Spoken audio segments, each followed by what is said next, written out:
Il y a 4 grandes catégories de mise en forme que vous allez pouvoir appliquer à l'intérieur de vos feuilles de calcul Google Sheet. La première catégorie, c'est les formats de nombres. Leur objectif, c'est de modifier l'apparence des nombres dans les cellules et des dates. Vous voyez qu'on pourra, par exemple, si vous comparez ces deux tableaux, transformer les nombres de façon à faire apparaître deux décimales, mettre un séparateur de milliers ou demander de faire apparaître le symbole monétaire en choisissant le nombre de décimales.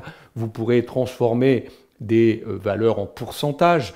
Vous pourrez également décider, regardez pour des dates, d'appliquer des formats de dates courtes ou des formats de dates longues si vous le souhaitez.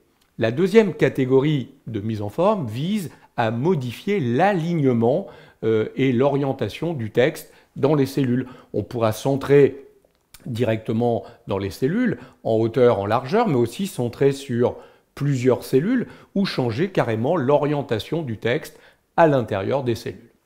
La troisième catégorie de mise en forme, ce sont les mises en forme de police. Vous allez pouvoir changer la forme des caractères, la taille des caractères, la couleur des caractères et pourquoi pas décider de mettre en gras, en italique, en appliquant le style que vous souhaitez. Enfin, la dernière catégorie de mise en forme, ce sont les catégories de format de bordure et de trame. Vous allez pouvoir choisir d'encadrer les cellules comme vous le voulez et appliquer, bien entendu, des trames de fond, des remplissages de fond de couleur au niveau des cellules.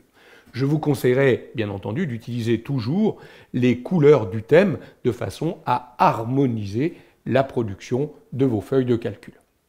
Toutes les commandes de mise en forme dans Google Sheet, vous les trouverez soit dans la barre d'outils de mise en forme, ici, on retrouve les formats de nombres, puis les formats d'alignement et de bordure à la suite, ou alors en allant dans le menu Format, vous retrouverez les formats de nombres, tout ce qui est format de police, puis tout ce qui est alignement.